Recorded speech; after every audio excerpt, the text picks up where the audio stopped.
Welcome to my channel. Capítulo 9. El principio de la tragedia. El tiempo fue pasando y las niñas crecieron. Eran muy blancas, sus cabellos eran tan amarillos como el sol, con grandes rulos hermosos y ojos azules. Hablaban los dos idiomas y vestían ropas indias.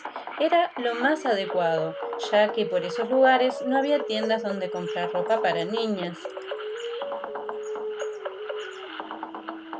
Cuando cumplieron 4 años, el abuelo falleció. Estaba ya muy mayor. Por más que la tribu le había brindado todos sus cuidados y conocimientos, su salud estaba deteriorada desde que llegaron a ese lugar. Le brindaron todos los honores que le brindaban a los miembros de la tribu, ya que era muy querido por todos. Era una persona muy inteligente, amable y de muy buen corazón. Había aprendido el idioma de la tribu y les enseñaba todo cuanto podía a quien se lo pidiera. Los niños amaban acercarse a él, le llamaban Wakan Tanka, espíritu sagrado o abuelo, porque les contestaba siempre todas sus preguntas, con mucha sabiduría, les tenía mucha paciencia y siempre los defendía cuando hacían alguna travesura.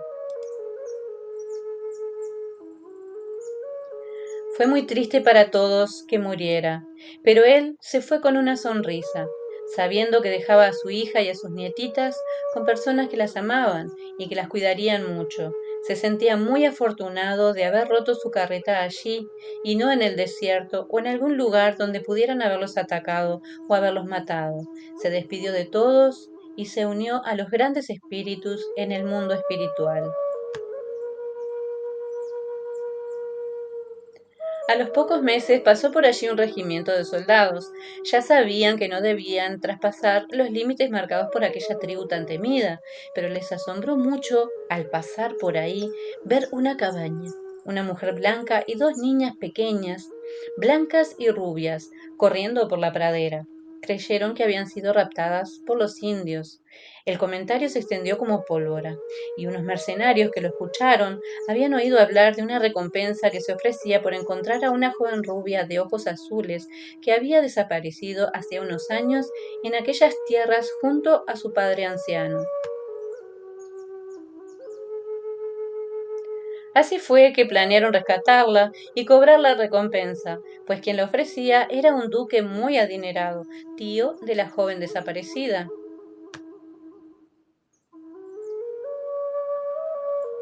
Una noche cuando todos dormían, los bandidos se acercaron a los límites de la tribu y desde allí observaron la cabaña, los alrededores y la vigilancia que tenía. Pudieron observar que aquella mujer no estaba allí contra su voluntad, que un indio era su esposo y que aquella cabaña era su hogar. Pero como la recompensa era muy jugosa, planearon llevársela por la fuerza si era necesario. Sabían que tenían que poner en práctica un plan muy ingenioso si querían salirse con la suya y sobrevivir. Así que con mucha cautela, a la noche siguiente, pusieron unos polvos en el barril que contenía el agua que consumía la familia que vivía en la cabaña. Estos los dormirían profundamente y así podrían sacar de la cabaña a la joven y a las gemelas. El silencio y la negrura de la noche ayudaron a los bandidos a no ser detectados, y cargando en sus hombros a las damas dormidas se marcharon, dejando a Nube Negra sin sentido en su cabaña. El efecto duró unas horas y para cuando despertó, los bandidos ya estaban muy lejos. Su desgarrador grito se escuchó en la madrugada con tal desesperación que todos los centinelas de la tribu dieron la señal de alarma. Formaron un grupo de búsqueda, rastreadores, los más valientes y bravos guerreros junto a Nube Negra encontrarían a Elisa y a las niñas y las traerían de regreso con su familia, pues la tribu era su familia, por elección y por sangre. Cabalgaron horas y horas, pero no pudieron encontrar nada. Siguieron las huellas y solo polvo encontraron. Los bandidos habían atado a las niñas y a Elisa, las habían subido a los caballos y huyeron a toda prisa. Pero su suerte se terminó al pasar por el Valle de los Grandes Espíritus. Una tribu de guerreros enemiga de Nube Negra los encontró y los atacó. Las niñas tenían apenas 4 años y tuvieron que presenciar cómo sus cautivos eran masacrados, pero muy lejos de estar libres, estaban ahora en medio de una batalla campal, pues unos soldados que se dirigían a Crockett City estaban cerca de ahí y comenzaron a dispararles a los indios. Ante tantos actos sangrientos, nada bueno podía pasar, pero no todo estaba perdido. A Rosita logró rescatarla un soldado que huyó con ella a toda prisa, pero a Pluma Blanca y a Elisa se la llevaron los indios y no hubo manera de seguirlos y rescatarlos. Así fue que el destino separó a esa hermosa familia.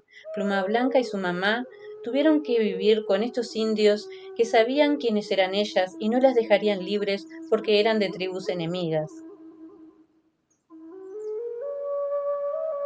Nube Negra nunca dejó de buscarlas, y cuentan que murió intentando encontrarlas, luchando contra los soldados, pues las huellas que dejaron los caballos de quienes se las llevaron tenían herraduras, con marcas que solo la milicia dejaba. Al llegar a Crockett City, los soldados llevaban a Rosita con ellos. La niña estaba tan traumatizada por el horror que había vivido que no hablaba. En ese pueblo no vivía mucha gente, pero el sheriff era muy bueno y conocía a unas personas que estarían muy felices de cuidar a una pequeña como Rosita. El granjero Billy y su esposa Angélica, ellos no tenían hijos, deseaban mucho tener uno, y esta pequeña necesitaba urgentemente a alguien que la cuidara y le diera amor. Pasaron los años y la vida no era muy buena con Pluma Blanca. Como era muy pequeña cuando la apartaron de su padre y de la tribu, ella no recordaba el horror que había vivido la noche que la secuestraron. Además, no recordaba a su hermana gemela. Un día, cuando ella cumplió 10 años, su mamá le dijo que le daría el mejor regalo que alguien pudiera darle, su libertad. En la noche se escaparían de sus cautivos. Había pasado tantos años que los indios creían que ellas no huirían, que se habían acostumbrado a vivir allí. No las maltrataban, pero tampoco las trataban como parte de la tribu. Eran prisioneras y constantemente se lo recordaban. Llegó la noche y la tienda en la cual dormían quedó en silencio, como todo a su alrededor.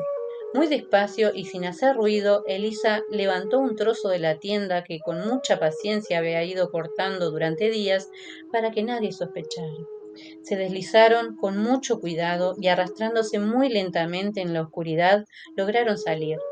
Se alejaron tanto como pudieron antes de ponerse en pie y correr. Cuando lo lograron sabían que no podían parar. Tenían agua y comida para un día apenas. Por eso debían avanzar todo lo que pudieran para alejarse de la tribu. Corrieron cuanto pudieron, caminaron tanto como sus piernas se lo permitieron. Llegaron hasta una cueva y se escondieron para descansar. Cuando creían que estaban a salvo, una serpiente la sorprendió. Elisa puso su cuerpo delante de la serpiente para salvar a su hija y cayó herida de muerte. Pluma Blanca se asustó muchísimo. No podía hacer nada por su mamá. Debía salir de ahí y sobrevivir. Era lo que su mamá quería, salvar su vida, darle la tan ansiada libertad.